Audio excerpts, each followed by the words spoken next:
Hello viewers, welcome to our program on immigration and public affairs.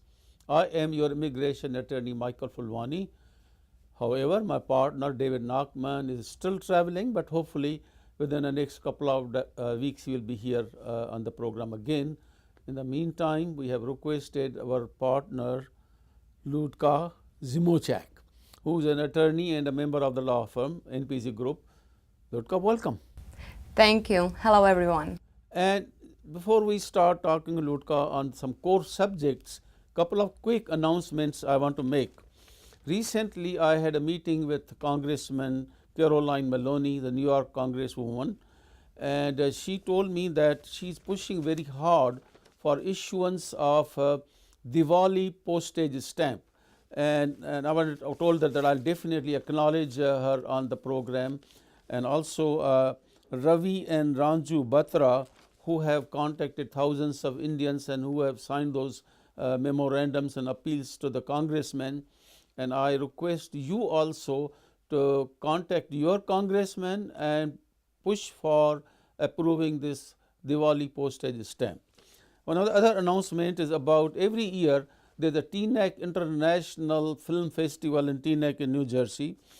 And this year that is going to happen from November 15th to 17th. In that they show a lot of excellent documentaries, some movies, and very interesting for you that they are going to screen English also this time, and it's a 3-day program, 15, 16, 17 November, and I think their fee is $25 for all the 3 days. If you need any information on that, you can contact me, send me an email. I'll be more than happy to give you all the information about that. With that, I think I'm going to tell something about the people that applied for a visitor visa, student visa, some non-immigrant J visa, and were denied. And they keep on asking a question, can I reapply? Can I reapply? And I tell them, after 2 or 3 denials, your chances are very little, because that denial is under section 214B. That means the consul is not satisfied that after visiting or studies you are going to come back. So what is the best option? And we have done many times a program on H1 visas, and we have told people that you have to pick up now either immigrant visa or a kind of non-immigrant visa that has a dual intent. And the 2 main categories are H1 and L1 visa in that context. So thinking of that, I was talking to Ludka, and she says she also had so many similar inquiries, and H1B may be a very good subject for today's program. With that, Ludka, I'm asking you, because a lot of people have the same questions, you and me. What do they need? Very rarely, but some people went directly to the American consulate. 1 or 2 cases in my lifetime. So I want a H1 visa. The consul say, oh, we cannot get H1 visa by asking. There has to be an employer who has to file a petition for you. The petition has to be approved, and then only I can issue the.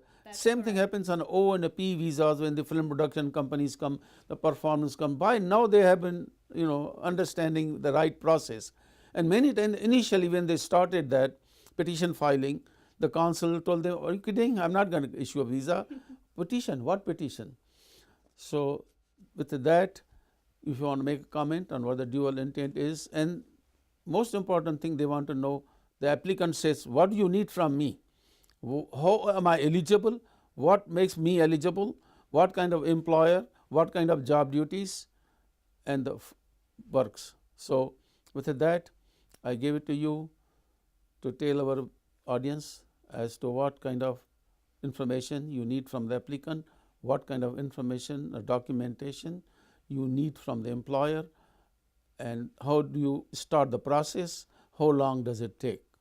Okay, well, H1B petition can be applied only in the United States. So as you mentioned, we get those inquiries where applicants ask, can I just go to the embassy and get my work visa? I'm sure it's easy. Unfortunately, no. There has to be a company, a petitioner, who is going to apply for the individual, and it has to be done in the United States, where petitioner is going to apply for H1B petition, and the application is made to the US CIS. Correct. That's very important to note. It is a dual intent. So if people do have immigrant petition pending, let's say mother or brother petition for them, then that's a good category because it's dual intent visa, which has an immigrant and non-immigrant intent. They are married, or they have a father, or they have a mother, or even brother or a sister.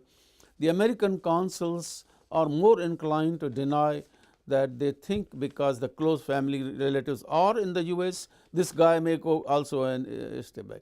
So it's not just only those who have been denied, who are likely to be denied. Yes. We advise them, you can try, but the chances are you are married to a green card holder, you are not going to get, she has not even filed the petition. Only the fact that the applicant is married to a green card holder or a citizen is going to result in a denial most of the time. Good point, and I do get many questions regarding, do I have to mention that my wife or my husband or my mom or dad are in the United States? Certainly. If you don't mention it, you're going to be in trouble later on for fraud or misrepresentation.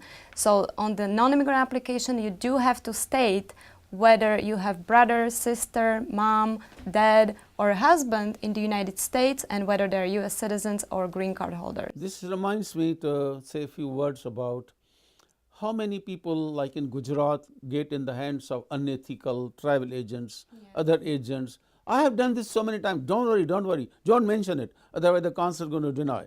And he says, okay, the travel agent or he's agent, he knows what to do. And then what happens? 6C. Consul comes to know and he says fraud, misrepresentation, lifetime bar. Goodbye America. Yes. You will never see America again in your life. That's not a good idea. It's not a good idea. To be honest, because I would say on our TV Asia program, we have a substantial number of Gujarati community. So we are repeating this for them. Many times we have done before.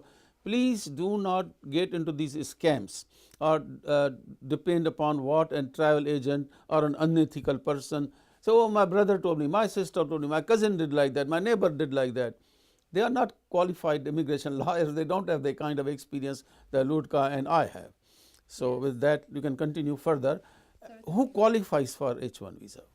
The applicant has to have a bachelor's degree or higher degree, master's degree, PhD degree, or there has to be an equivalent. So, let's assume that the applicant completed associate degree and have many years of experience. So then we can look at the evaluation and technically speaking, if they do have, let's say 12 years of experience and no college whatsoever, they could still qualify for the H1B.